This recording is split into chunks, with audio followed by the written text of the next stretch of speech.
Good afternoon and welcome to the Acton Institute. My name is Dan Churchwell and I have the pleasure of serving as the Director of Program Outreach here. We're delighted you're here. We're thankful for all the benefactors that make these lectures possible. Thank you for joining us for the May Acton Lecture Series. It's my pleasure today to introduce Dr. Richard Turnbull. Dr. Turnbull is the Director of the Centre of Enterprise, Market and Ethics in the UK. He is also the chairman of the trustees of the Christian Institute, and he holds a degree in economics and accounting and spent over 8 years as a chartered accountant with Ernst and Young.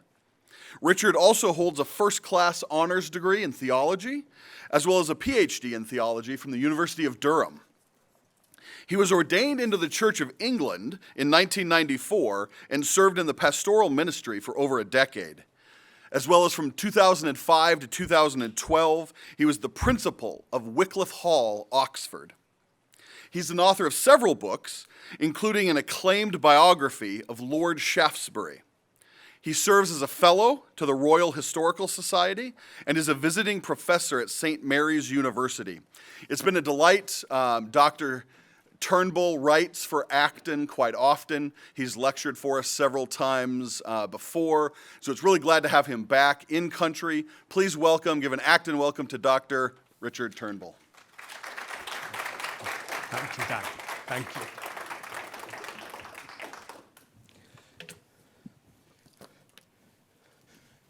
Well, it's a pleasure to be with you here today, and a very warm welcome also from me and to those who are joining us online. I don't know whether any of you have ever had the experience when you're giving a talk and you're waiting on the sidelines and the person introducing you is introducing you with the biography and you're wondering whether you've come to the right place. Very generous, thank you, Dan. I was last here in March 2019, 3 years ago. You may remember March 2019, just at the beginning of that sort of outbreak of COVID. And I got the penultimate flight out of Chicago back to England. Given the state of political situation in both US and in England, had I not got back then, I might have been here for the whole of the 3 years. But it's a pleasure to be with you.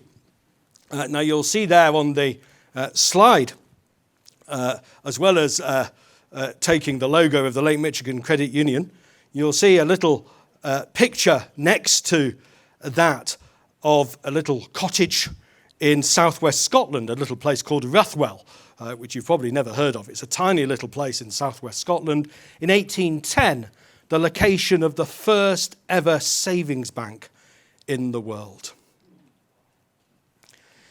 Do you remember the piggy bank? I distinctly remember as a child dropping the coin into the top of the piggy bank week by week as I sought to save up for whatever it was that had attracted my interest. Now, the origins of the piggy bank lay in medieval times when households would save coins into a container made from pig clay. And that's why it developed in time into this shape of the pig. There was, however, one important and significant difference from the piggy banks of my childhood. There was no underside plug or hole to take the money out. So you put the money in, but how were you to get the money out?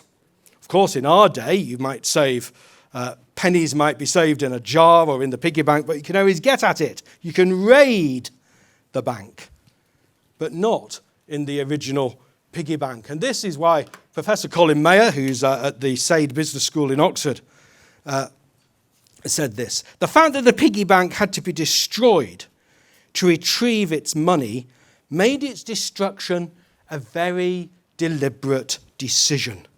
Savings were considered commitment to put aside money for a particular purpose or a rainy day. That was the precise meaning of breaking the bank. The only way to get at the money was to smash the piggy bank. But you can see also how that would convey a sense of prudence and permanence. The decision to break open the piggy bank was a specific and deliberate decision, not something to be taken lightly. Now, developing a culture of saving is key to the prevention of poverty because it encourages the key virtues of self-help, prudence, independence, and personal responsibility. Saving forms character, and the formation of character is itself an essential element in the avoidance of poverty.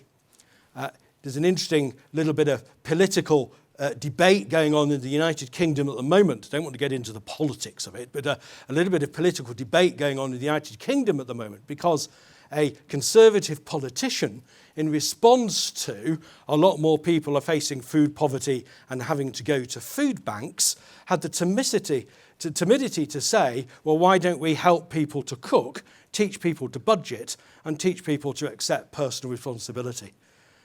It was like the roof was caving in that someone would even dare to say that. Saving, character, all of these things are essential for the avoidance of poverty. Indeed, one might argue that the decline of the moral imperative of saving and its replacement by borrowing and debt to fund consumption is a characteristic of a society that has lost its moral compass and views poverty as simply an incidental hazard along the way, which it is someone else's responsibility to sort out. Nothing could be further from a Christian perspective. Well, let's consider first of all the purpose then of saving. Saving, of course, I don't know so much about the US, I know a little bit, but certainly in the UK, saving seems to have fallen out of fashion. Perhaps that is not entirely surprising after a prolonged period of low interest rates. And now, with significant inflation emerging, there seems to be a continued economic incentive to borrow and spend. All of these things constitute moral hazard. Now, both the US and the UK have notoriously low savings ratios. And I've got for you the data, the most recent data I've been able to obtain, so it's hot off the press from 2022. I should say quarterly data does sometimes vary up and down quite considerably, but it does illustrate the point that I'm wanting to make. So this is saving as a percentage of household income for the last quarter, or the first quarter of 2022. So in France, 17.4%, Germany, 12.5%, Italy, 11.3%, all quite significant percentages, really. Japan, 29.9%. I have no explanation for that, but a very high percentage. Switzerland, 19%. And now let's go to the UK and the US. The UK, 6.5%, the US, 6.2%. Well, the numbers will vary, the ratios will vary quarter to quarter, but invariably both the UK and the US find themselves at the bottom of charts and tables of saving ratios. But why would we want to encourage anyone to save at all?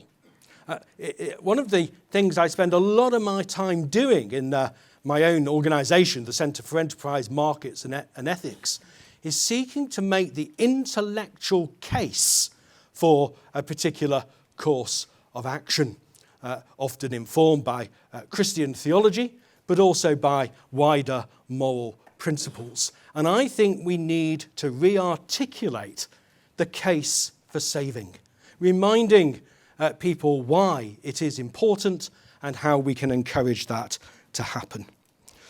So why save at all? In a sense, these particular arguments are not surprising or unusual, and many of you may be familiar with them. Oh, there we go.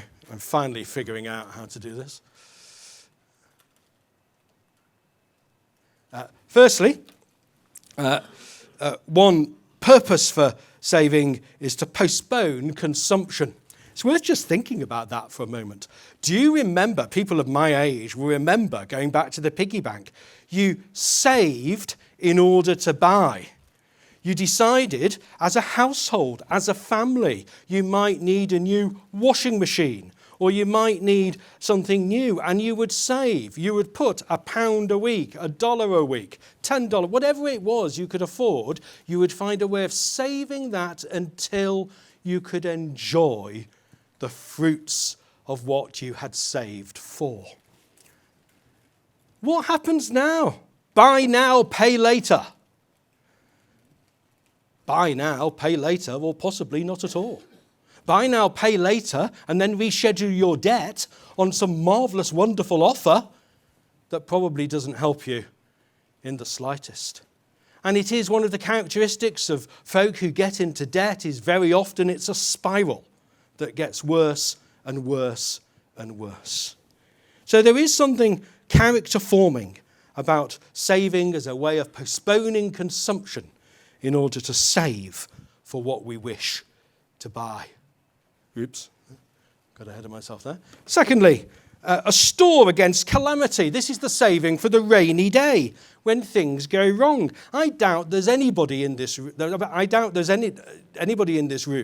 or online who has not at some point in their life experienced a difficult time, a difficult period where they've needed to dip into reserves in order to deal with a problem. I certainly have. I remember, without going into too much grisly detail, a particular period of great difficulty in my life where I needed to use the savings that I had saved in order to see my family through a difficult period of time. To me, that's Christian responsibility. But you need to have that character and culture of saving in order to make it happen. And thirdly, to smooth out income fluctuations. I mean, this is a basic sort of just economic sort of concept, really. We are net savers or net spenders at different periods in our lives. And it's the classic sort of income hypothesis. And so saving just helps you smooth out those variations. And fourthly, and finally, and very importantly, here we go. I'm sorry, I'm getting ahead. I'm not allowing the screen to come up. Fourthly and finally, encouraging aspiration. Saving helps us secure longer-term security. It allows for investment, provision for families, for pensions, the purchase of assets such as property. All of these aspects are crucial parts of encouraging aspiration. And if there's one thing that our societies need today, it's aspiration. If there's one thing that will challenge the idea of poverty, it's encouraging all people of all types, of all whatever distinctions there may be, to have that aspiration in their heart. And saving forms a significant part of that. So you can see how in different ways each of these purposes of saving acts as a bulwark against poverty. Well, how then might we encourage saving?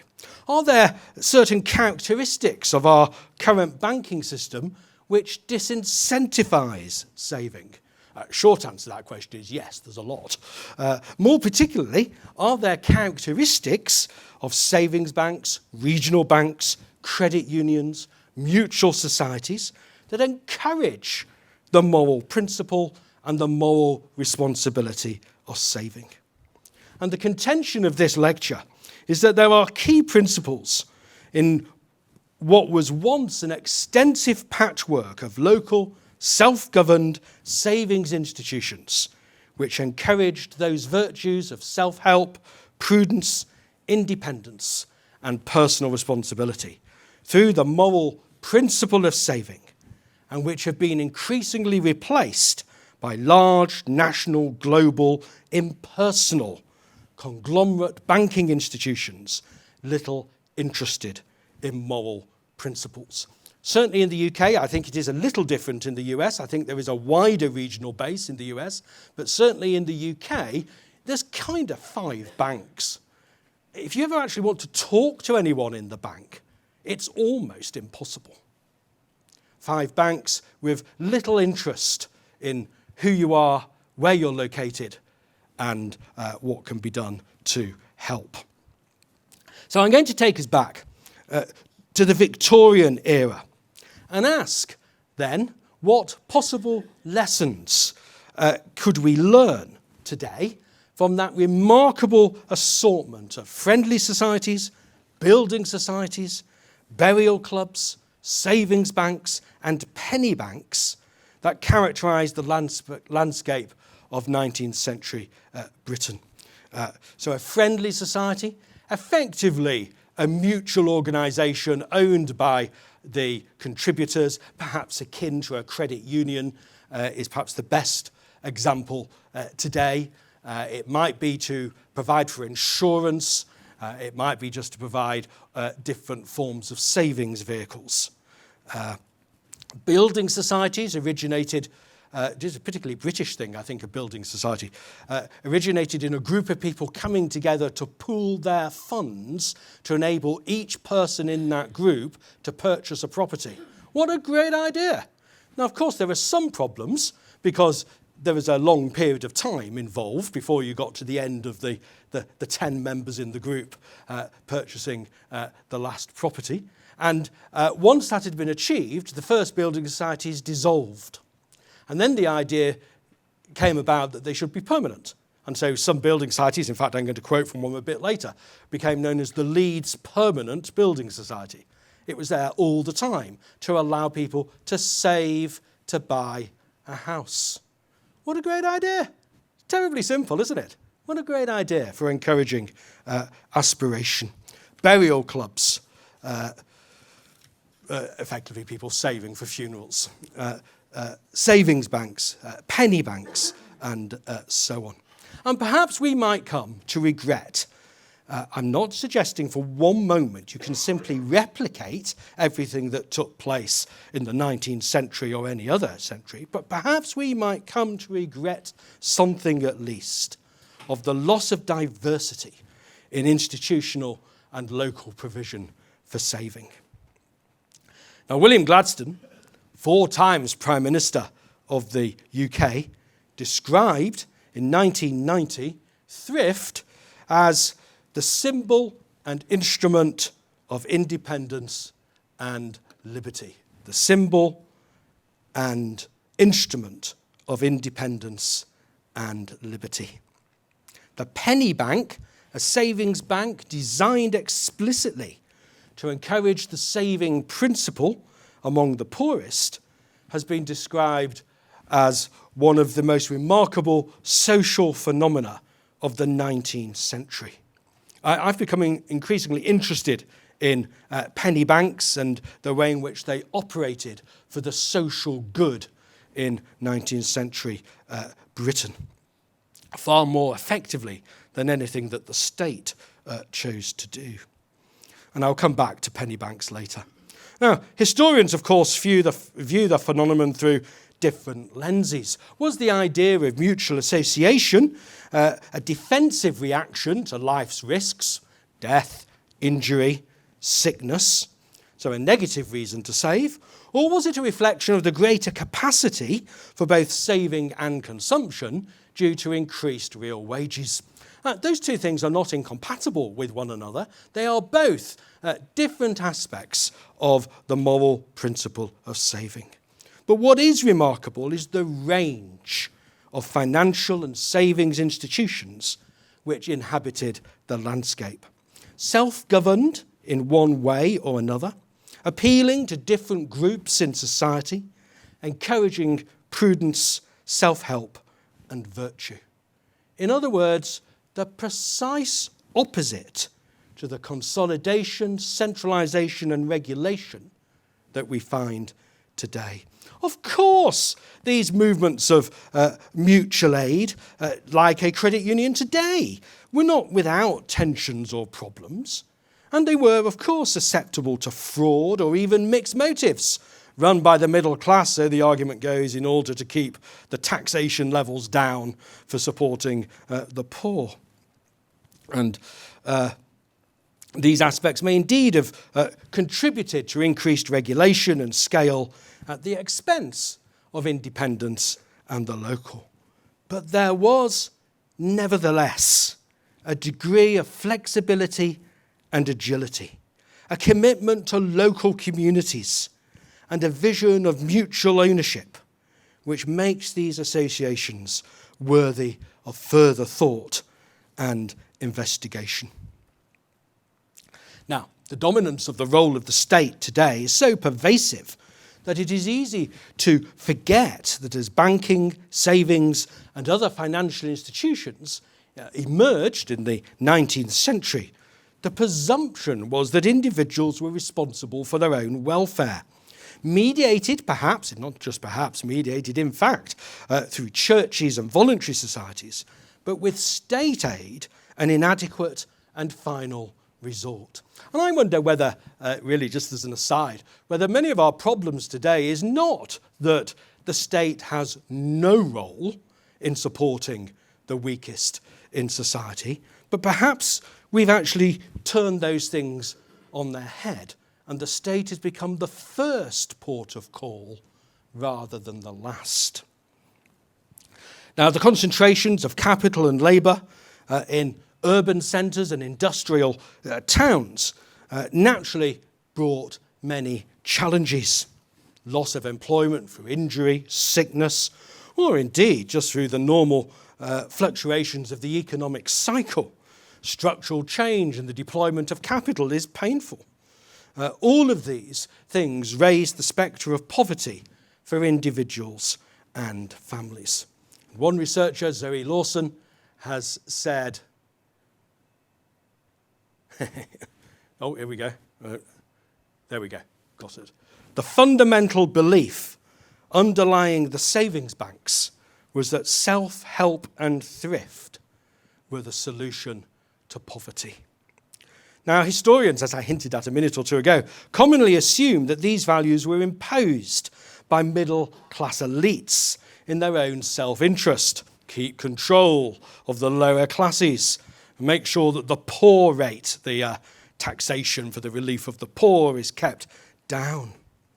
Nevertheless, it seems to me there is a danger that we are so resistant today to anything that even remotely looks like paternalism or to the idea of self-help, that we are in danger of quenching the dynamism of these friendly societies, saving banks, and other institutions of mutual aid. Another individual that I'm doing a lot of work on at the moment is a man called Thomas Chalmers, and who basically instituted a whole series of experiments in 19th century Glasgow for the relief of the poor through principles of self-help. You read all the scholars today commenting on Chalmers, oh, paternalistic, oh, middle-class imposition of belief. And actually, you've got to stand back from that. You've got to stand back and say, actually, if we dismiss these ideas in that way, we might be missing something quite significant. And I think we are. It is arrogant to claim that the middle classes were simply imposing their values on the working class. Funeral insurance, for example, was seen as a basic expression of decency in working class communities, a basic principle that individuals wish to provide for. And membership of a mutual organisation, a friendly society, was a moral choice. Now, there is a case to argue that these societies were flexible and agile, represented a place of autonomy for working class people, indeed a place of social relationships. There was an independence from the state, changing patterns of work and discipline, and at least the possibility for the working class to save, consciously taking control of their financial affairs, which I'm waiting to appear. There it is. It is appearing. Brilliant. Consciously taking control of their financial affairs. And in the words of a handbill for the Leeds Permanent Building Society, which I mentioned a few moments ago, laying the foundation of future comfort and ease. So real sense that these organisations were vehicles for working class formation and identity. And interestingly as well, not least in the sort of debates that go on today, friendly societies and saving banks were instrumental in encouraging women and children to save independently. And I'll come back to that in a few minutes as we get towards the end. Now, penny banks illustrated the flexibility of provision by taking the savings opportunity to the poorest of the poor. And certainly from 1873, the Penny Banks Association was campaigning for penny banks in schools. Another of my areas of interest, the early installation into the youthful mind of habits and thrift and prudence cannot but be fraught with great and lasting good to the individual and the community at large. You see, today everything gets compartmentalised. Education, finance, politics, religion. You know, you can have your religion and I'll choose not to have mine. Everything is compartmentalised. One of the wonders of the 19th century was that nothing was compartmentalised. And the idea is that you would have a school that would have in it a school of industry where people would be employed in order to teach the children a trade. And at the same school, you would have a penny bank where the children would be encouraged to put literally a penny a week into the savings institution. It was a holistic vision of prudence, self-help, and responsibility. Now, naturally, there were complex motives and genders, but virtue and prudence were values that belonged just as much to the working population, reflected in the aspiration of the working man to provide for self and family, to save, to achieve a better life, to provide a house, and to ensure against disaster.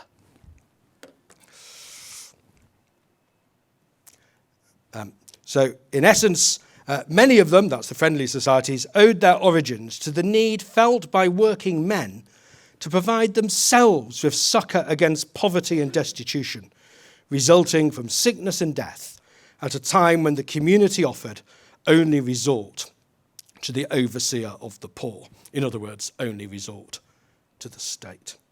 Well, let me spend the last 10 minutes, I think I've got 10 minutes left, or at least I think I can stretch it to 10 minutes. Two things to deal with before we finish. Let me just say a little bit about the rise of these voluntary saving societies and give you some examples of them in practice.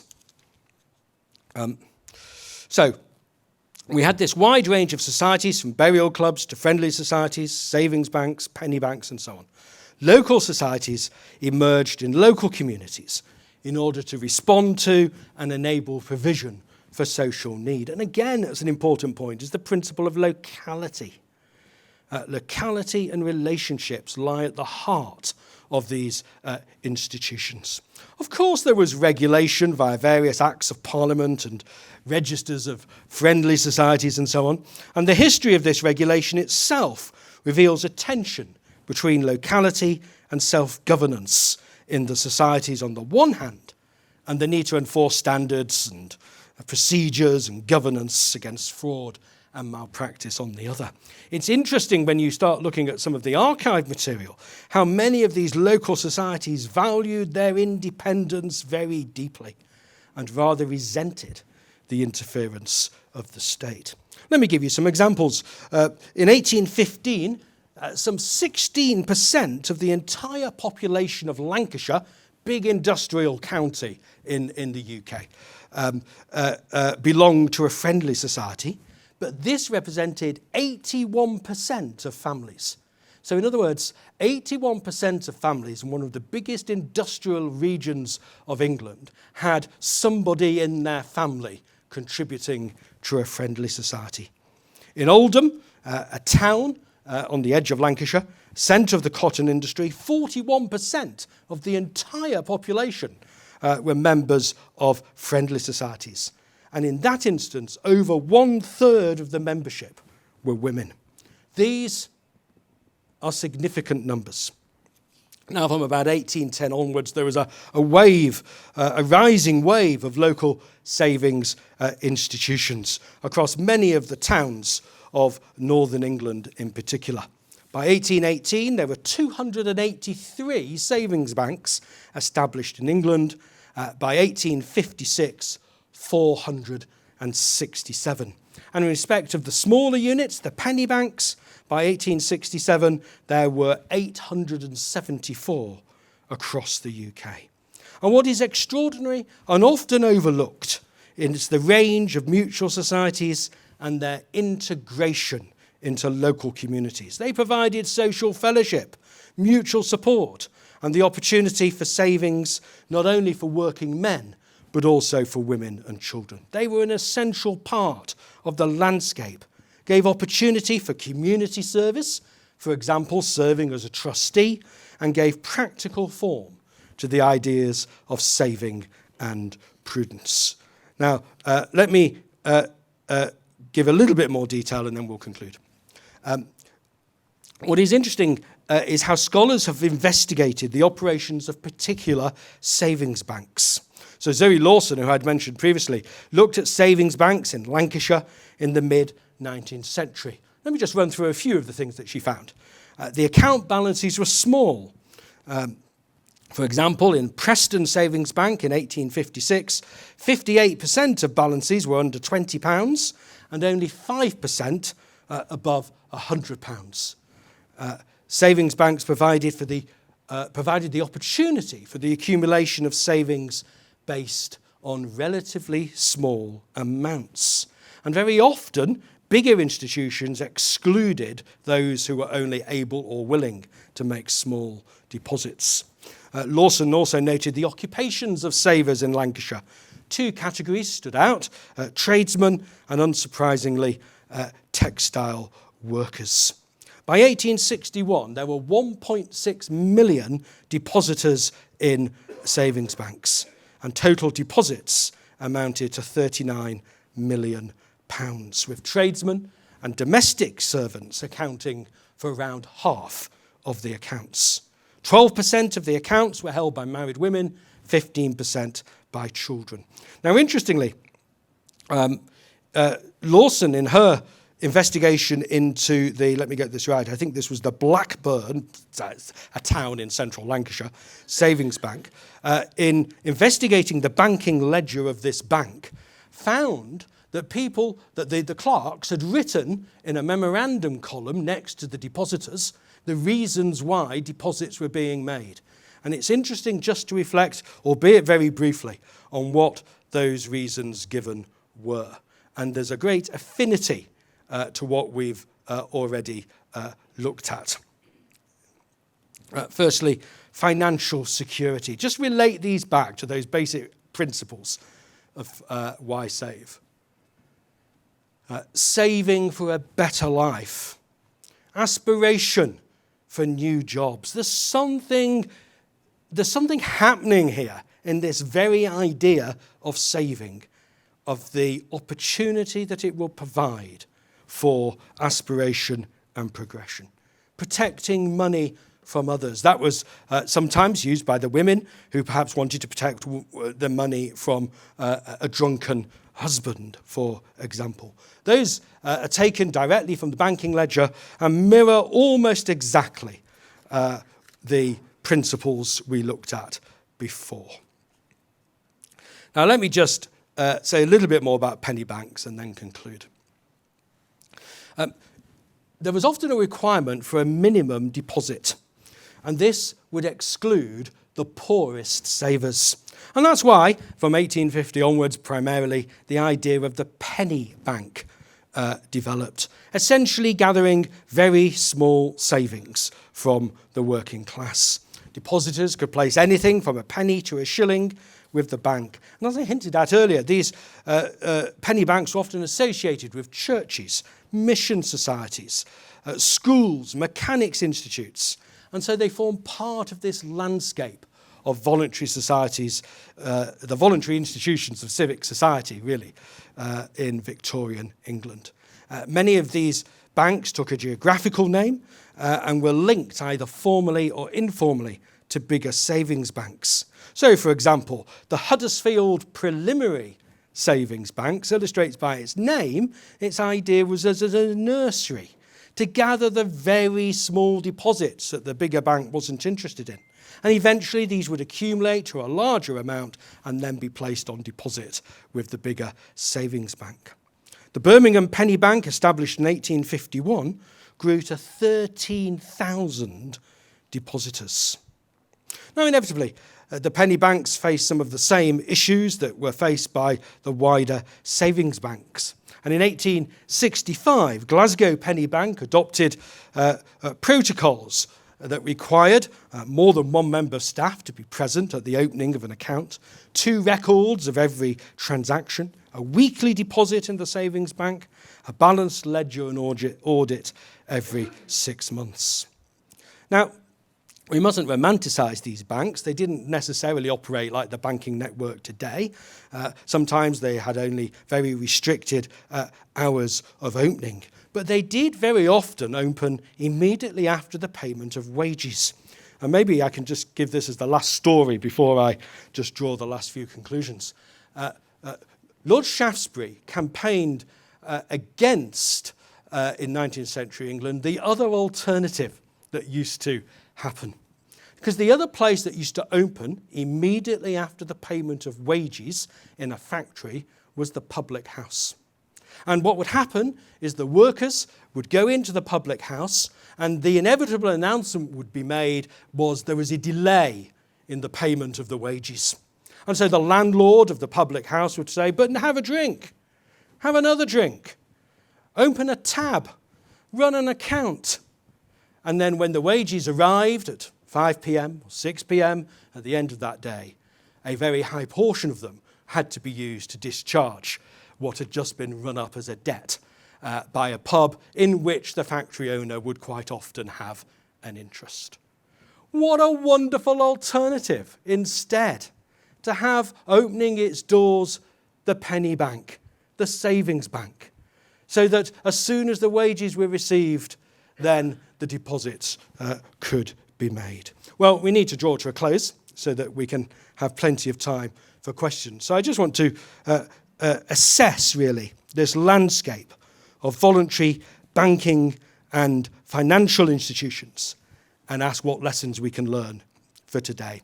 Yes, of course, the complexities were many. There were issues of fraud and embezzlement which could collapse a local savings bank. Powerful elites could indeed exercise inappropriate control.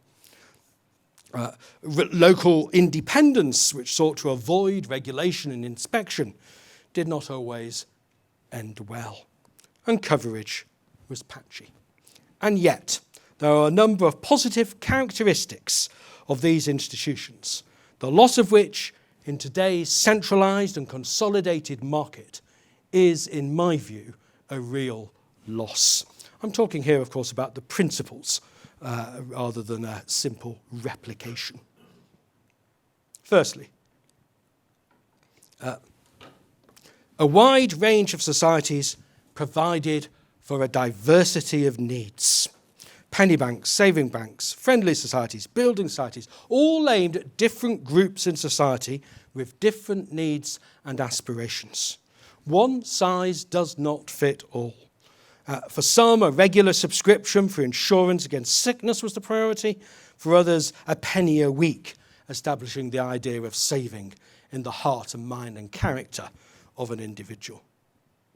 Secondly, local governance and control.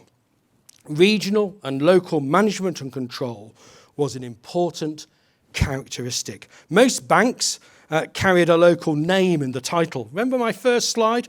And I'd stolen the logo of the Michigan Credit Union.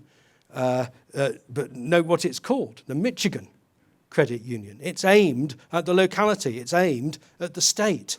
It's aimed at conveying something about the region in which it is set. And certainly in the 19th century, most banks carried a local name in the title. Trustees were local business people. There were links, of course, with different elements of the system leading to support, backup, and confidence. But local governance and control.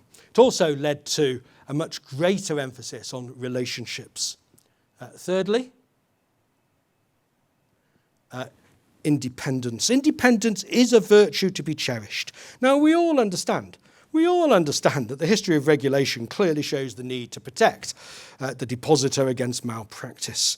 But there was something powerful, both socially and practically, in the operation of an independent local society or bank with a dedicated aim, the encouragement of saving or the provision of a benefit. These independent local societies provided fraternity, a supportive environment for the encouragement of saving and self-help. I can't speak in this instance about the situation in the US, which I know won't be identical to that in the UK. In the UK, there used to be 3 people who were absolutely critical to a local community. The first of those was the minister or priest. The second was the head teacher of the local school. And the third was the bank manager of the local bank. And those 3 individuals gave form, shape, and coherence to the meaning of community in local setting after local setting across the land.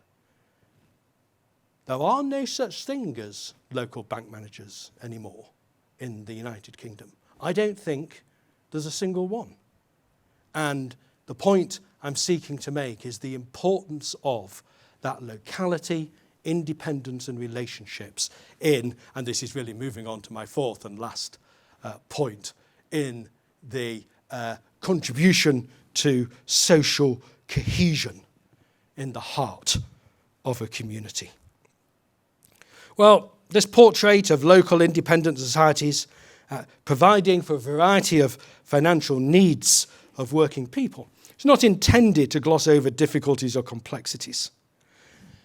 However, perhaps in our current landscape of finance and banking, we have centralised and consolidated so much that we have lost sight of the real social and economic benefit derived from greater variety and diversity, more locality and independence, and perhaps more targeted provision. The very concept of a savings bank or a mutual society seems in many instances to have disappeared. Maybe it is time once again to encourage that targeted local provision. Maybe it is time once again to encourage the virtue and prudence of saving. Thank you very much.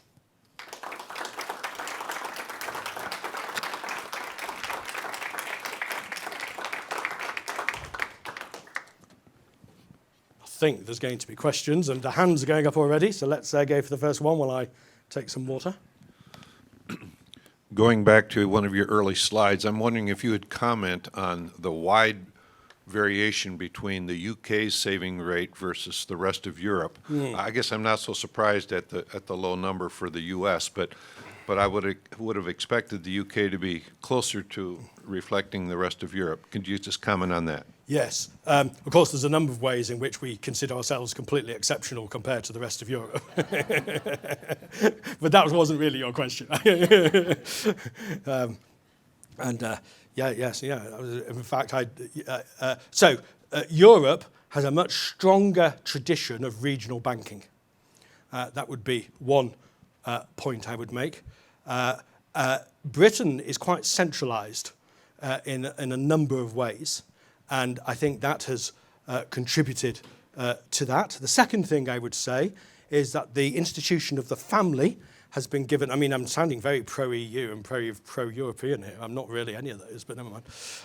But Europe has a much stronger tradition of support for the family as an institution. I remember not many years ago being in Rome, and there was sort of this street demonstration going on in Rome. Now, in London, if there's ever a street demonstration, the best advice is to head in the opposite direction. It will be a bunch of lefties going on about, something, and the police all be bowing down before them and all the rest of it. What it was in Italy was a protest in support of the family. And I just thought, I don't think I've ever seen that in the UK. So, although I don't have a magic answer to your question, I think the fact that there's more regional banking in Europe as a tradition, there's more support for the role and institution of the family as the first place of self-help, I think contributes to more savings. And in the UK, we have tended to fall increasingly into the trap of assuming that the government is the answer to every question, and therefore why bother? Why would I bother to save if the government will solve the problem? The fact that the government doesn't solve the problem, of course, is a different matter. Oh, lots more questions.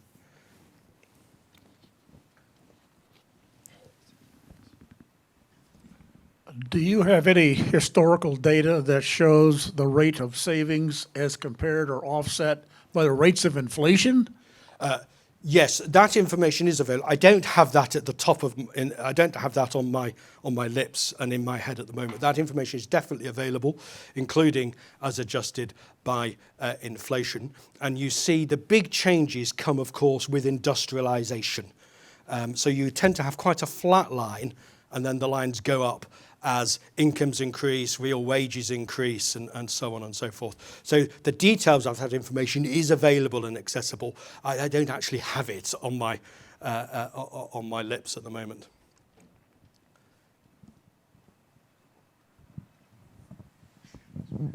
Thank you very much. I have, being that you're from the UK, you're not probably as familiar with the Medicaid program, but there is a stipulation in that program that is called an asset test. You have, in order to certify for eligibility, you can have no more than $2,000 of assets as a single or $3,000 as a couple. Just curious your thoughts as to the morality of that kind of a provision. Seems that it would entrench people in poverty and discourage the very thrift you're encouraging. Yes. So I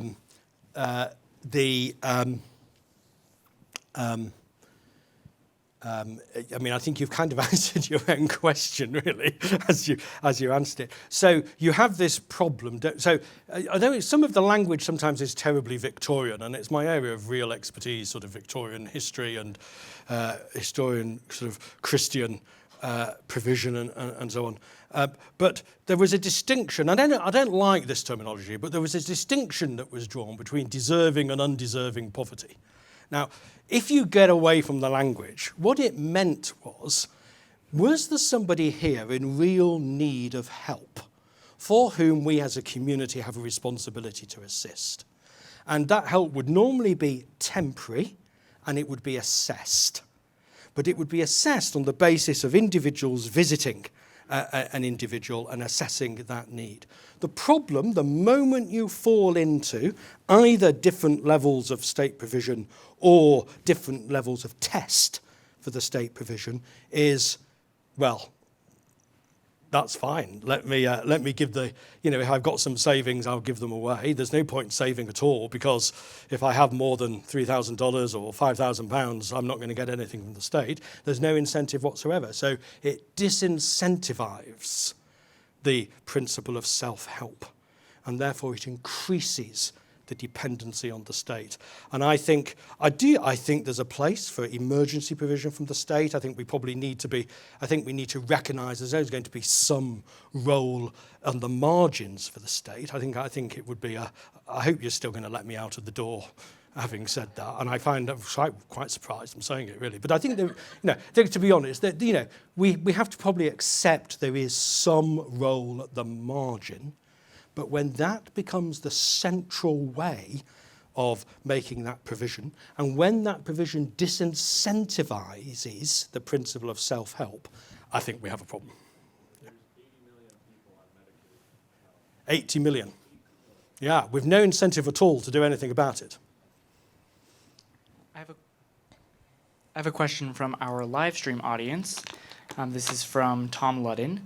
Do you think that 40 years of state-run lotteries and the state-run advertising campaigns that promote playing the lottery as a good thing to do morally because it funds schools, etc., does that have a negative impact on savings?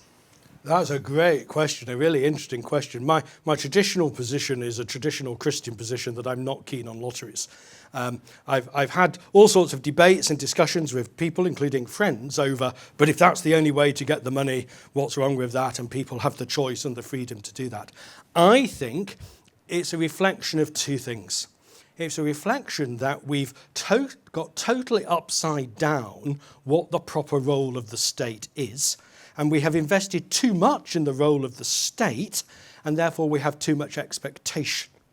And secondly, I think it's a reflection of our own moral compass being turned upside down as a society, in which we think that we can game in order to gain the money. What about a complete reversal of both of those principles and say, let's develop a proper role for the state, the defence of the nation,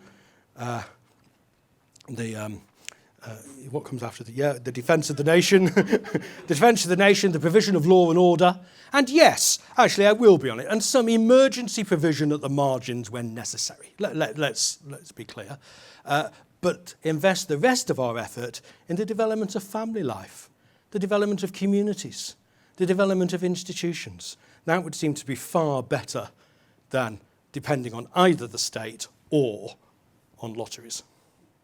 But I suspect that's probably not a terribly popular position back in the UK, but it's never bothered me before. Which one?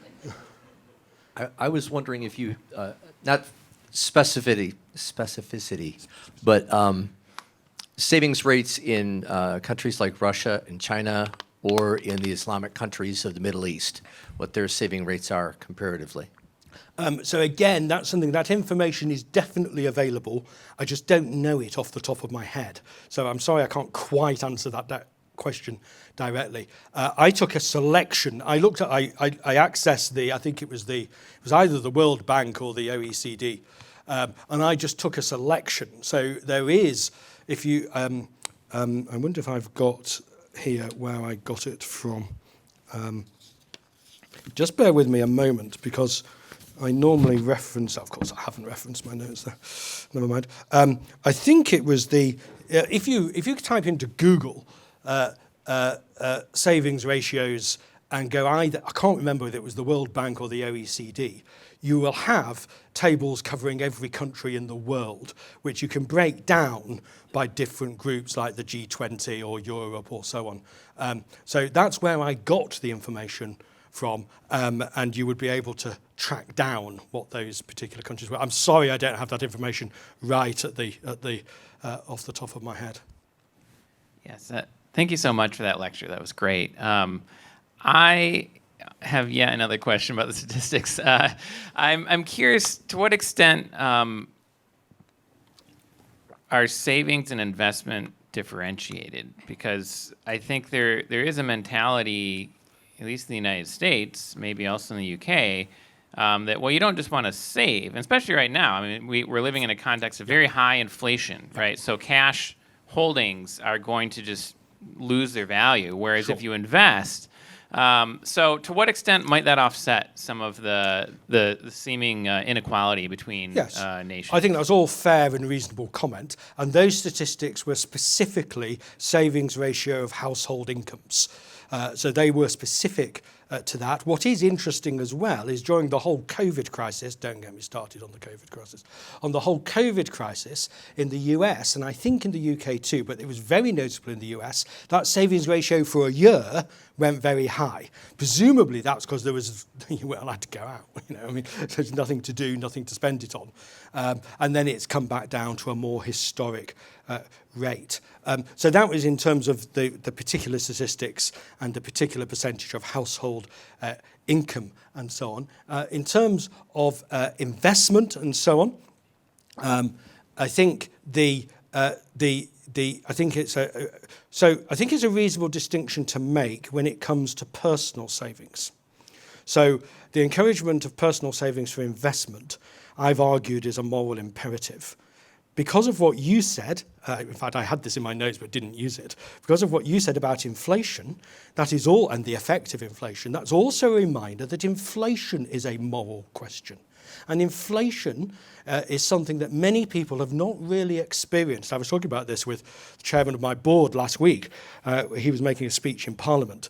And I said, you know, anyone below the age of 60 in the US, 50, let's say, in the UK, has never experienced inflation at more than about 2 or 3%. So they don't care. The reason they don't care is they don't realise how destructive morally inflation is. If you want to help the poor, then inflation is not a good thing because it's an arbitrary redistribution without any control whatsoever. Inflation encourages you to take debt because, I mean, you know, if I've got a £100,000 or $100,000 mortgage on my house, if inflation goes up, well, thanks very much. Thank you. I will pay that back at a lower value. So it's two sides of the same coin. So I think the encouragement of investment at an individual level is important. And I think the impact of inflation, because that is destructive to that principle, is also an illustration that inflation itself is a moral principle. One last comment on investment by the state, by government. This is probably terribly controversial. I'm really sorry. I read again and again and again how wonderful and marvellous it is for the state to invest in infrastructure. Well, not if the infrastructure is not needed, not if the infrastructure is a white elephant, not if the infrastructure doesn't actually serve the purpose it needs. And we have this in the UK, I'm sure you have it in the US, where you just get government after government saying we must invest more large capital in this thing called the infrastructure. And you're never quite sure what it means, and you're never quite sure whether it delivers what it's meant to deliver. So I would make more of a defence morally of investment in the private individual than I would with the state. We have time for one more question. So. We have one right here. There are two trains of thoughts on the Federal Reserve regarding moral Christian view, credit union banking versus the secular view of banking. When did that transition happen? That was just one example, the Federal Reserve. Could you just expand on that just a little bit more for me? Are you saying, it sounded like you were saying there was a particular moment when the Federal Reserve made a change? I was just wondering if the Federal Reserve had anything to do from moving the conservative bank, the Christian view, more to a secular view. Right. Okay. So I think the way in which I can respond to that question, and I hope I've understood it, is something to do about the relationship of central banking and the impact of the central banks on the culture of a country. And I think both the UK and the US have experienced both the strengths and the weakness of central banking. And as the central banking system, whether it's the Federal Reserve or the Bank of England, has got stronger and stronger and stronger, it seems to have taken an ever more expanding role. And therefore, to the extent that that is true, and I don't know enough about whether that's true in the case of the Federal Reserve, I think the impact is a squeezing out of the local, a squeezing out of certainly anything Christian, and a squeezing out of alternatives. Central banks love centralization. So central banks, reserve banks love the idea that they're the ones who will set the controls. And some of that may be necessary, but they expand and they grow in that vision and in those tentacles. And so it then becomes ever harder to have that smaller local faith-based or non-faith-based provision. I hope that's at least attempted to answer your question, and I hope I sort of understood it sufficiently. Well, thank you, Dr. Turnbull. Please give a round of applause. Thank you very much.